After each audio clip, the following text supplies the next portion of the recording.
montrer comment je travaille pour le vernis semi-permanent. Donc là, voilà, j'ai ma cliente, j'ai les mains de ma cliente. Donc, elle a des très beaux ongles, hein. Donc là, je vais partir sur une première pose. Là, je vais retailler au niveau de sa longueur d'ongle. Je vais tout rééquilibrer sur tous ses doigts. Donc là, la première chose, avant de démarrer mon vernis semi-permanent, je vais venir travailler ma plaque. Donc, je vais venir faire ma petite manucure russe. Pour cela, j'utilise un embout comme ceci. Moi, je travaille avec cet embout-là. J'aime bien, je me sens bien avec. Donc, je vais partir avec et je vais préparer la plaque.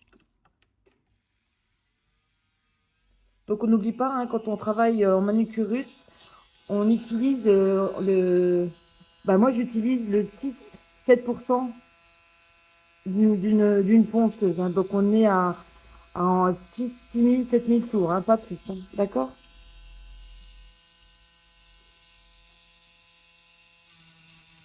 Donc là, moi, je passe toujours un coup sur tout l'ongle, vite fait. On n'appuie pas, de façon à ne pas abîmer l'ongle. D'accord? Une fois que j'ai fait la plaque, maintenant, je vais venir travailler mes cuticules. Donc là, je fais bien mon lit. Là, je lève.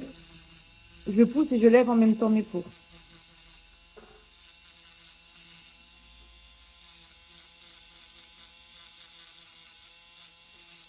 Suivant les personnes, si les cuticules sont trop collées, je change de rotation. C'est plus facile. Mais là, pour ma cliente, là, il n'y a pas de problème. Voilà, je trace. Et là, j'ai mes cuticules qui sont levées. D'accord? Maintenant, je vais dépoussiérer et couper. Donc là, je viens avec ma petite pince à cuticule.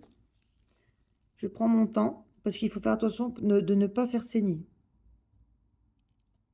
Et je vais couper des petites peaux mortes. Moi, je préfère couper que d'utiliser la boule pour venir faire la peau.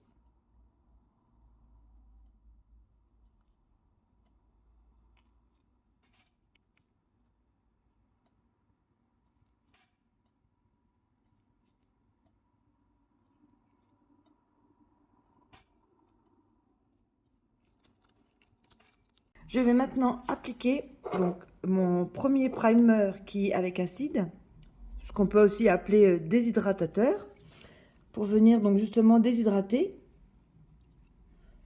le peu d'eau qui reste dans mon ongle. Donc là, vous allez voir, hop, ça va blanchir direct. Ça sèche à l'air libre. Ensuite, je viens avec mon deuxième primer non acide qui lui va faire cet effet de colle pour permettre à mon vernis semi-permanent de bien s'accrocher à mon ongle. Donc là, je passe bien partout. Je passe bien autour de mes cuticules. Et ça sèche également à l'air libre. Donc, je vais venir appliquer ma base semi-permanent. Donc, moi, j'ai une base spécifique parce que donc je travaille au pinceau. Ma base, elle est, vous voyez, c'est pas une base qui est trop liquide par rapport à beaucoup de semi-permanents. Moi, je l'utilise en tant que professionnel. Donc, moi, je la préfère un peu plus avec une viscosité un peu plus solide, moins coulante que la base traditionnelle des vernis semi-permanents qu'on peut trouver sur le marché. Donc là, je vais venir appliquer une première couche, donc fine, mais pas trop fine. On fait attention de ne pas toucher les cuticules. Donc là, je viens. Donc vous avez vu sur mon pinceau, j'ai pas mis trop de matière, hein. J'ai juste un petit peu pour appliquer mon premier passage. Donc là, je fais attention à mes cuticules. Je m'approche au plus près, puisque j'ai fait ma manucure russe, donc j'ai pas de peau, donc je peux m'approcher vraiment tout près, hein. Ça permet que quand ça repousse, ça permet d'avoir une moins grosse repousse après 4 semaines. Ouais, parce que moi, le vernis semi-permanent, chez moi, il tient 4 semaines. Par rapport à d'autres où des fois, il tient 1 semaine à 15 jours. Donc là, je vais avoir fini ma base, premier passage. Donc, je contrôle bien qu'il y en a tout partout. Et j'amène bien jusqu'au bout. Voilà, une fois que j'ai mis jusqu'au bout, je ne catalyse pas. Ça, c'est parce que le semi-permanent, beaucoup donc mettent une base, couleur, finition. Mais si la cliente a les ongles un peu plats et pas bombés comme ma cliente que j'ai là, bah, ça fait pas joli. Et franchement, le semi-permanent, moi, je trouve que quand il y a un micro petit bombé, ça, c'est mon petite astuce à moi. C'est aussi ce qui fait que le vanille semi-permanent tient plus longtemps. C'est plus joli. Vous verrez après, quand je vais mettre la couleur et la finition, le résultat, ça n'a rien à voir. Vous faites ça sur vos clientes, vous faites un carton. Moi, ça fait 15 ans, j'ai mes 2 instituts et je cartonne. Ça, c'est mon petit secret, mais je vous le donne aujourd'hui. Donc, je vais prendre ma petite goutte pour faire mon micro bombé. Donc, on prend pas trop. Donc, voilà, je viens. Donc, j'ai fait ma petite goutte de mon pinceau. Et là, pour la mettre, je vais venir au milieu. Je vais la laisser un petit peu descendre. Et là, je vais venir gentiment la poser au milieu. Comme j'ai fait mon premier passage, elle va couler toute seule. D'accord? Donc là, je viens, je me mets à côté et je pose. Je m'écarte, je remets à l'autre. Et là, vous voyez, je viens, mais je ne vais pas sur mon gel. Vous voyez, regardez, ça fait un fil.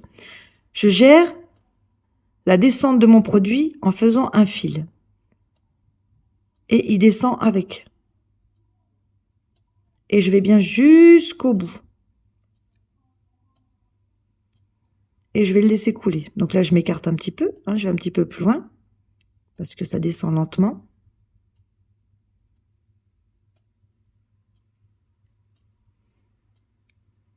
Là, je contrôle. Pour contrôler s'il est bien en place, vous tournez légèrement le doigt. Et là, si vous regardez, on voit le bombé. Ça fait légèrement, hop, la petite bosse. Et ça revient. Et ça reste fin. D'accord? Donc là, je vais regarder. Je vois qu'au bord des cuticules, il n'est pas descendu. Donc là, je vais prendre le liner. Et je vais venir l'aider à descendre. Donc là, je viens. Je fais attention de ne pas toucher ma cuticule. Et je viens faire le tour gentiment avec mon liner. On prend son temps. Hein. Le fait de prendre le temps de bien le poser, c'est du temps que vous aurez gagné après. Si au cas où ça a touché un petit peu, on essuie, on ne catalyse pas avec. Donc là, je contrôle bien mes bords. Il faut que vos bords, ça soit bien net, hein, bien lisse, parce que sinon, quand vous allez mettre votre couleur, ça va se voir, ça va faire un peu un effet dentelé sur les bords si vous n'avez pas bien mis.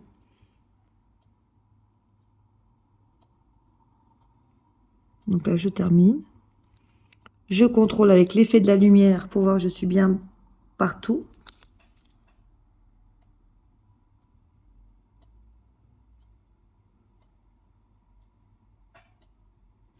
Je contrôle la position de mon bombé, donc on voit bien, nickel. Et là, une fois que c'est fait, je catalyse. Une fois que j'ai catalysé, maintenant je vais appliquer ma couleur. Donc là, je prends mon vernis semi-permanent. Donc pareil, la couleur, on ne touche pas les cuticules et ça doit être surtout net autour des cuticules. Parce que quand ça repousse, ça va se voir si ça n'a pas été net. Donc je vais vous montrer comment j'applique la couleur sur le vernis semi-permanent.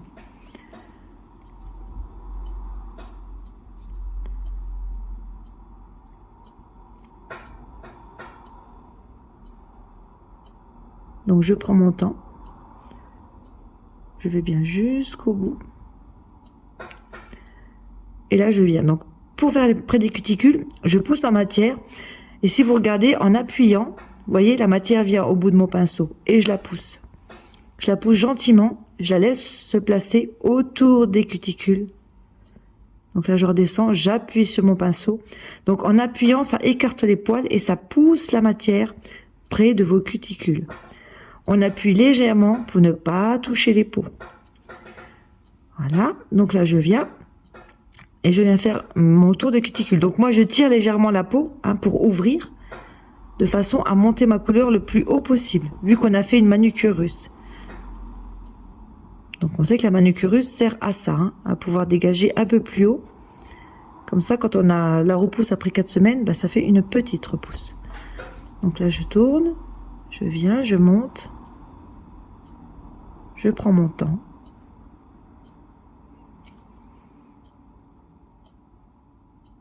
Je fais attention de ne pas toucher. Je fais le tour.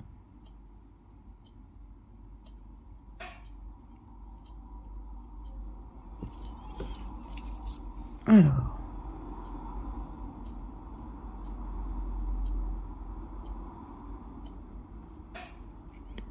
Une fois que j'ai fait le tour,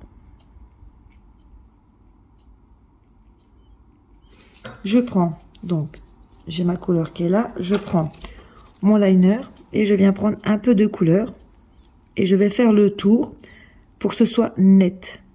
Pas de dentelle, hein, je vous dis tout de suite. Hein. La dentelle, vous savez, c'est quand ça fait, avec la couleur, ça fait tic, tic, tic, tic. Ben, ça exclut. Hein. Donc là, je viens gentiment avec mon liner et je viens faire le tour pour descendre au plus près ma couleur. Donc là, on voit bien autour de mes cuticules. Hein. Je viens, je reviens. Je prends mon temps. J'immobilise ma main. Et je fais le tour pour faire un bel arc de cercle. Comme ça, quand ça pousse, c'est net.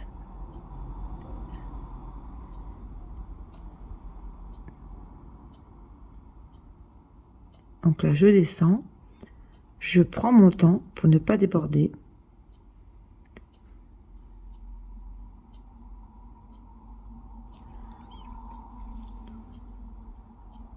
Donc moi, je pougne toujours un petit peu, hein, parce que j'aime bien la perfection. Mes clientes aussi, d'ailleurs.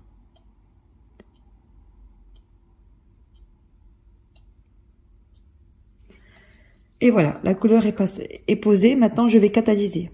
Donc là, j'ai catalysé ma couleur. Je vais maintenant mettre ma finition. Donc pareil, la finition, on fait attention de ne pas toucher les cuticules.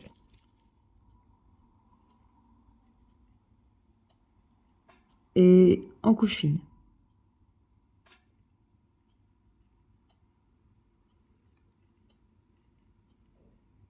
Donc là, je l'applique gentiment. Je fais attention de ne pas toucher mes cuticules. Je fais attention aussi de ne pas faire de bosse. Hein. Bien gérer votre produit. Hein. Donc c'est pour ça, quand on applique, on va jusqu'au bout. On ne fait pas de petits trucs comme ça dedans. Hein. On balaye jusqu'au bout. Donc moi, je mets toujours un coup dessus parce que je ramène de la matière. Hein, pour bien égaliser. Hop. Et voilà. Et après, je catalyse. Ainsi. Donc là, voilà, j'ai catalysé ma finition. Maintenant, je vais juste passer un petit coup de lime sur mon ongle. Hop, je passe les doigts là. Du moins sur mon ongle. Je fais le tour, en fait, de mon bord libre. Hein. Toujours. Une fois que vous avez tout fini, toujours passer un coup autour, au cas où. Parce que des fois, il peut y avoir des petits résidus. Donc, c'est important d'avoir une pose nickel. On va doucement. On refait la forme. Voilà. Une fois que ma forme est faite, j'ai posé ma finition et je termine par ma petite huile à cuticule. Donc l'huile à cuticule, jamais sur l'ongle, hein. Sinon ça estompe votre brillant, faut le savoir. Hein. Donc là, quand ça brille super bien comme ça, je vais la mettre en haut parce que là c'est de l'huile à cuticule et ça se met sur les cuticules. Donc là, je masse un petit coup, je l'étale autour. Et voilà, une belle pose semi-permanent. Donc c'est à vous. J'espère que ce petit cours de formation vous aura été utile, vous aura plu et je vous dis à tout bientôt.